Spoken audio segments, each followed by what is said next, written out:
আলহামদুলিল্লাহ, আল্লাহ পাকের দরবারে অসংখ্য অগণিত শুকর ও সুজুদ যে মহান রব্বুল আলামিন আমাদেরকে এই দ্বীনি ইদারার ভিতরে নিয়ে আসেন ইলমে দ্বীন শিক্ষা করার জন্য। এক এক মায়ের এক এক সন্তান এই দ্বীনি ইলম শিক্ষা করার জন্য আল্লাহ তাআলা আমাদেরকে সকলকে একত্রিত করেছেন। এই জন্য আল্লাহ তাআলার দরবারে শুকরিয়া আদায় করি আলহামদুলিল্লাহ। ইলমে দ্বীন শিক্ষা করার জন্য আমরা মাদ্রাসায় আল্লাহ তাআলার কোরআন এবং হাদিস শিখার জন্য আমরা মাদ্রাসায় এসেছি এবং মাদ্রাসায় এসে কোরআন এবং হাদিস যাদের থেকে শিক্ষা করব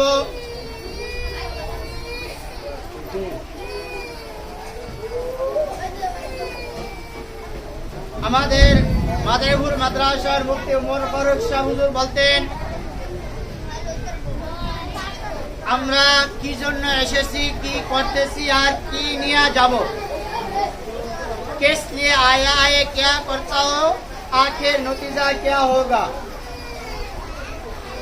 আমরা কি উদ্দেশ্যে মাদ্রাসায় এসেছি এবং কি করতেছি এবং আখের ফলাফল কি হবে, এটা আমাদের জিন্দেগির জন্য এটা খাটে। শুধু ছাত্র নয়, সকল উম্মতের জন্য, সকল জনগণের জন্য, সকল নারী এবং পুরুষের জন্য এটাই।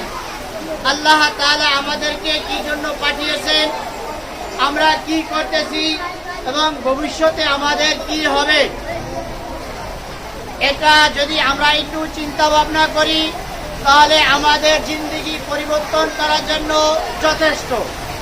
ছাত্ররা যেরকম চিন্তা ভাবনা করে আমি মাদ্রাসায় আছি পড়ালেখা করার জন্য, যদি পড়ালেখা না করি তাহলে দেখা যায় আমাদের ভবিষ্যৎ অন্ধকার। আমরা যদি পড়ালেখা না করি, আদব আখলাক যদি না শিখি, কোরআন হাদিস যদি না শিখি, তাহলে দেখা যায় আমরা নামে আলেম হব, কিন্তু আলেমের যে করণীয় সেটা করতে আমরা পারবো না। আর আমরা জনসাধারণের জন্য হচ্ছে আল্লাহ তাআলা আমাদেরকে দুনিয়াতে প্রেরণ করেছেন আল্লাহ তাআলার ইবাদত করার জন্য। ওমা খালাকতুল জিন্না ওয়াল ইনসা ইল্লা লিয়াবুদুন। আল্লাহ তাআলা মানব জাতি এবং জিন জাতিকে দুনিয়া থেকে প্রেরণ করেছেন শুধু তার ইবাদত করার জন্য। যদি আমরা ইবাদত করতে না পারি, আর আমাদের সময়টা কোন কাজে ব্যয় করতেছি, যদি এদিকেও যদি আমরা যদি কিঞ্চিত পরিমাণ যদি ফিকির করি, আল্লাহ তাআলা আমাদেরকে দুনিয়াতে পাঠাইছেন তার ইবাদত করার জন্য, কিন্তু ইবাদত আমরা করতেছি না। তাহলে এইটা যদি আমরা একটু করে চিন্তা করি, যদি আল্লাহ তাআলা ইবাদত করার জন্য আমাদেরকে পাঠিয়েছে, আমরা ইবাদত করতেছি না, তো আল্লাহ তাআলা যদি আমাদের প্রতি রাগান্বিত হয়ে যায় তাহলে ভবিষ্যৎ আমাদের অন্ধকার এবং আখের নতিজা আমাদের জন্য ভয়ানক হবে। আখের নতিজা ভয়ানক হবে, আমরা আখেরাতে মুক্তি পাওয়া অনেক কষ্টকর, তাই এটা করা অনেক কষ্টকর। এটা ঢাক করি বয়ান, তুমি এটা ধরো না।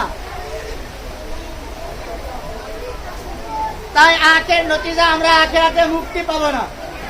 আখেরাতে মুক্তি পাওয়ার জন্য শর্ত হয়েছে আল্লাহ তাআলার হুকুম আহকামগুলা রাসূলুল্লাহ সাল্লাল্লাহু আলাইহি ওয়াসাল্লামের তরিকা মতন আদায় করা। রাসূলুল্লাহ সাল্লাল্লাহু আলাইহি ওয়াসাল্লামের দিক নির্দেশনা অনুযায়ী হুজুর সাল্লাল্লাহু আলাইহি ওয়াসাল্লামের তরিকা অনুযায়ী আল্লাহ তাআলার হুকুমগুলা পালন করা। এবং এই কথা না বললে ভালো হয়,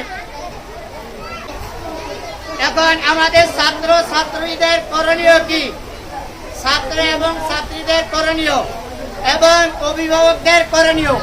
অভিভাবক আমরা আছি তো সীমিত কয়েকজন, তাই অভিভাবকের কথাটাই আমাদের কিভাবে বলি। কিছুদিন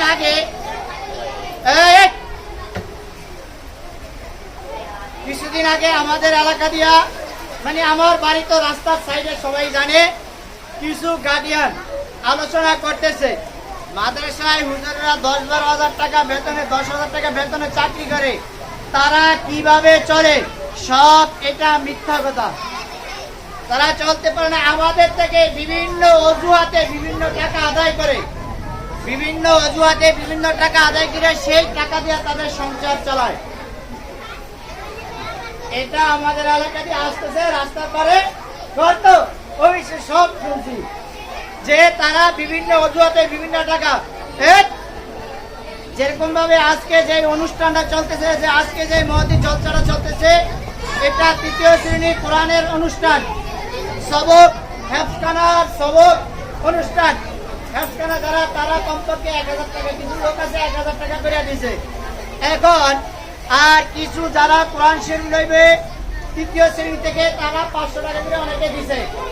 দেওয়ার পরে এটাই তাদের বক্তৃতা, তারা এই যে 500 টাকা দিলে নেয়, 1,000 টাকা দিলে এইটা দিয়ে তাদের সংসার চালায়। এখন দেখা যায় এই জায়গায় যে ছাত্র গার্জিয়ান ওল মাদ্রাসার ছাত্র গার্জিয়ানদেরকে দাওয়াত দেওয়া হয়েছে। দাওয়াত দেওয়ার ভিতরে মাদ্রাসা আমাদের একটা বাজেট করা হয়েছে, 250 লোকের খাবার আমরা ব্যবস্থা করছি। আপনাদের থেকে যে টাকাটা আসছে এই টাকা দিয়ে ওই জায়গায় খাবারের ব্যবস্থা। এখন এই জায়গায় যে টাকাটা উঠবে ওই টাকা দিয়ে খাবারের ব্যবস্থা হবে, পশ্চিমকালও সম্ভব নয়। তাই এটা মাদ্রাসা থেকে দিয়া খাবারের ব্যবস্থা করা হয়। মাদ্রাসা যে বেতনাদি ধার্য করা আছে ছাত্রদের প্রতি, এটা দেওয়া পুরো বেতনও হয় না। কিন্তু আপনাদের থেকে যে বেতনটা কিছু মাঝে মাঝে নেওয়া হয় ছাত্র বেতন থেকে, ওই টাকা দিয়ে মাদ্রাসার ফান্ডেই কাজ করা হয়, ছাত্রদের পিছনে ব্যয় করা হয়। ওটা কোনো শিক্ষকের বেতন চলে না। এটা যদি আপনারা যে কজন আছেন এই টেবিলের সামনে যদি কেউ আলোচনা করে, তাহলে কমপক্ষে এটার উত্তরটা দিয়ে দেবেন। যেরকম ভাবে বর্তমান যদি কোরআন শরীফ দেওয়া হয়, একটা কোরআন শরীফের মূল্য আছে, তারপরে এই অনুষ্ঠানের খরচ আছে, এই খরচে যাই আরো মানুষের থেকে বাড়তি হয়। এখন ওটা যদি বলে আবার দেখা যায় বিভিন্ন অনুষ্ঠানের সময় বিভিন্ন টাকা ধরা হয়, ওইটা মাদ্রাসার ফান্ডেই খরচ, ওইটা কোনো শিক্ষকেরা কোনো সংসারে খরচ করে না। কিন্তু আমরা আলোচনা করি অনেক, আলোচনা করতে যে এক করে করতে করতে এলাকার ভিতরে পুরো ছড়িয়ে যেতেছে। তাই ছাত্রদের দায়িত্ব, ছাত্ররা আর অভিভাবকের দায়িত্ব। অভিভাবক আরো কয়েকজন অভিভাবক থাকলে, সবচেয়ে মহিলা অভিভাবক থাকলে একটু সুবিধা হয়। সেজন্য তারা থাকলে আলোচনা করলে, আমরা যারা পুরুষ আছি তারা তো বাসায় থাকি না, বাড়িতে থাকি না, বিভিন্ন কাজ করে ফিজিক অন্বেষণের জন্য যেহেতু দূরে দূরে করতে হয়, তাই মহিলারা থাকলে মহিলাদেরকে কথা বলতে সুবিধা। 1 নম্বর হয়েছে সন্তানকে প্রতিদিন নিয়মিত মাদ্রাসায় উপস্থিত থাকা নিশ্চিত করা। এটা আরো থাকলে এটা পরে আলোচনা করব, শুধু সংক্ষিপ্ত বলিয়া যায়, আরো বিস্তারিত আলোচনা সেটার মধ্যে। একটা যে সন্তানের দৈনন্দিন হাতের লেখা বাড়িতে গাইড দিয়ে লেখানো। বাড়িতে সন্তানেরা হাতের লেখা লেখে কি না এটা তো কোনো শিক্ষক জানে না, জানে? তাই এটা পুরুষও বাড়িতে থাকে না, মহিলারা থাকে। তাই তাদের উচিত সন্তানেরা তার ছেলে মেয়ে হাতের লেখা লেখে কিনা এটা নিশ্চিত করা, তারা বসিয়া লেখানো। আরেকটা 5 ওয়াক্ত নামাজ আদায় করানো। যতক্ষণ মাদ্রাসায় থাকে ততক্ষণ আমরা তাদেরকে ধরাধরি করতে পারি। আমরা পারি দৈনন্দিন শাসা দিতে, পিটাইতে। 1 দিন 2 দিন পিটাইলে পিটান যা দেয় খাইতে রাজি আছে, কিন্তু শরীরে শুয়ে যায়। তাই 5 ওয়াক্ত নামাজ আদায় করানো, এটা হচ্ছে অভিভাবকের। এই বইটা সকলের বাসায় আছে। আমার নুরানিতে এই বছর যে কোনো ছাত্র আছে, প্রত্যেকটা ছাত্র বাসায় এরকম একটা বই আছে। তাই 5 ওয়াক্ত নামাজ আমরা যতক্ষণ মাদ্রাসায় থাকে, যে কয়েকটার সময় আমরা মাদ্রাসায় নামাজ পড়াই। ছুটি হয়ে গেলে বাসায় যায়। বাসায় যাওয়ার পরে ছাত্র কি করে, এটা যে গার্জিয়ানের করণীয়। সেই জায়গায় আমাদের হস্তক্ষেপ নাই। আমরা পারব শাসন করতে। শাসন 1 দিন 2 দিন 3 দিন, শুধু আমরাই শাসন করুন, গার্জিয়ানেরও কিছু করণীয় আছে। আমরা একলা কিছু করলে কাম হবে না, কারণ পাটা পুতা বসায় মরিচের দবা শেষ। তাই অগরের ঠিক করতে হলে ওস্তাদেরও কাজ করতে হবে, গার্জিয়ানেরও কাজ করতে হবে। শুধু সাত ওস্তাদে কি করতে পারবে না। নামাজে পর ফাজাইলের সূরা তেলাওয়াত করানো, এটা অভিভাবক। তারপর পরিষ্কার পরিচ্ছন্ন পোশাক পরিধান করিয়ে মাদ্রাসায় পাঠানো। আমাদের এলাকাটা হচ্ছে অনেক সময় মানে শিক্ষার হার আমাদের এলাকার ভিতরে কম। শুধু আমার পরিবার থেকে শুরু করিয়া, ফ্যামিলি থেকে শুরু করিয়া প্রায়ের ভিতরে দিনই বুঝ কম। এরকম কিছু পোশাক পরিয়া মাদ্রাসা পাঠায় ছাত্রদেরকে, যে পোশাক পরিয়া কোনো জায়গায় বেড়াইতে যেতে পারবে না। কি করতে পারবে না? বেড়াইতে যাবে না। যে পোশাক পরিয়া বেড়াইতে যেতে পারবে না, সেই পোশাক পরিয়া মাদ্রাসায় পাঠানোর সুবিধা। তারপরে বদনাম হয় কি এলাকার ভিতরে, ওই খারাপ পোশাক গুলা যদি পরিধান করে পাঠায়, মাদ্রাসার কোরআন এরকমই খাচ্ছ, এরকমই নোংরা। কিন্তু এই নোংরাটা কি হুজুরা বানাইছে না গার্জিয়ানে বানাইছে? নোংরাটা গার্জিয়ানে বানাইছে। কেন জামাটা অপরিষ্কার, এটা কি ধুয়া দেবে হুজুরেরা না বাড়িতে গার্জিয়ানেরা?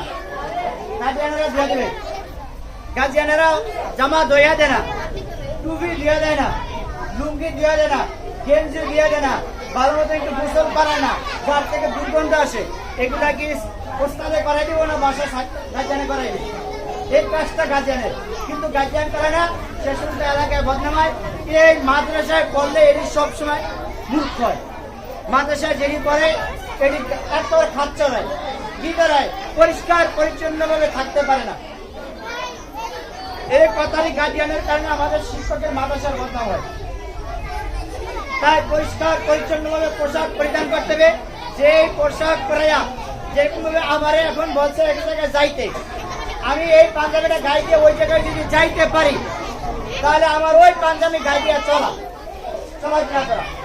আর যদি এই পাঞ্জাবি গায়ে দিয়ে যদি আমি কোনো জায়গায় না যাইতে পারি, তাহলে ওই পাঞ্জাবি গায়ে দিয়ে আমার মাদ্রাসায় পাঠানো ঠিক হবে।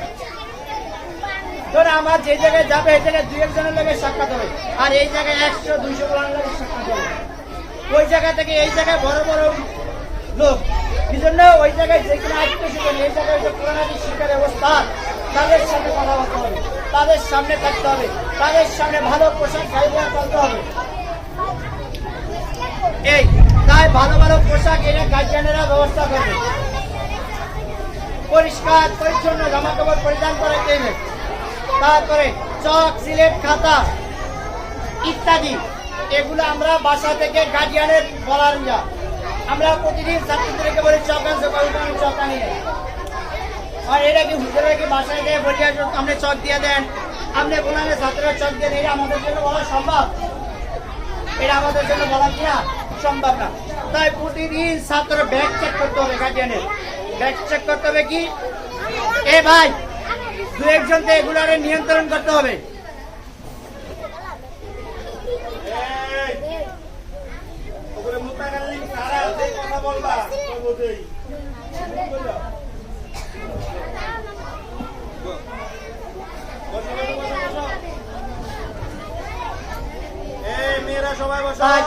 সিলেট এগুলা খাতা কলম